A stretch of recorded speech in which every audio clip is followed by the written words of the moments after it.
চোরাই মাল আসলে কোনগুলো? চুরি করে যে সম্পত্তি নিয়ে যাওয়া হয় তাকেই কি চোরাই মাল বলে? না। চোরাই মাল সংক্রান্ত বিধান কিন্তু দণ্ডবিধি 1860 এর 410 ধারায় বলা আছে। 410 ধারার বিধান অনুযায়ী 5 প্রকারের সম্পত্তি আপনি গ্রহণ করলে তাকে চোরাই মাল বলে। প্রথমত, চুরির মাধ্যমে যদি আপনি কোনো সম্পত্তি গ্রহণ করেন তাকে চোরাই মাল বলবে।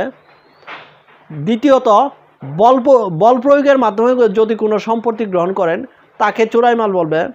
তৃতীয়ত, বল প্রয়োগ এর মাধ্যমে কোনো সম্পত্তি গ্রহণ এবং চুরির মাধ্যমে কোনো সম্পত্তি গ্রহণ করার সময় যদি শক্তি প্রয়োগ করেন তাকে দস্যুতা বলে।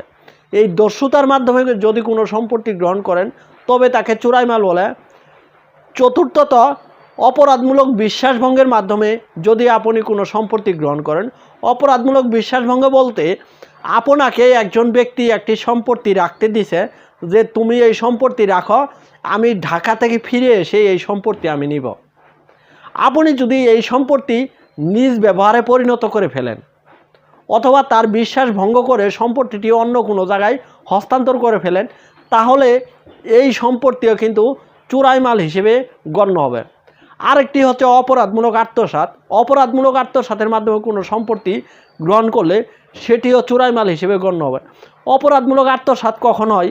যখন আপনি রাস্তায় একটি কলম পেয়েছেন, এই কলমটি পাওয়ার পর আপনি জানতেছেন যে এই কলমটি আপনার বান্ধবীর অথবা আপনার বন্ধুর। এই কলমটি আপনার বন্ধুকে বা আপনার বান্ধবীকে না দিয়ে আপনি নিজ ব্যবহারে পরিণত করে ফেললেন, তখন কিন্তু আপনি অপরাধমূলক আত্মসাৎ করে ফেললেন সম্পত্তি।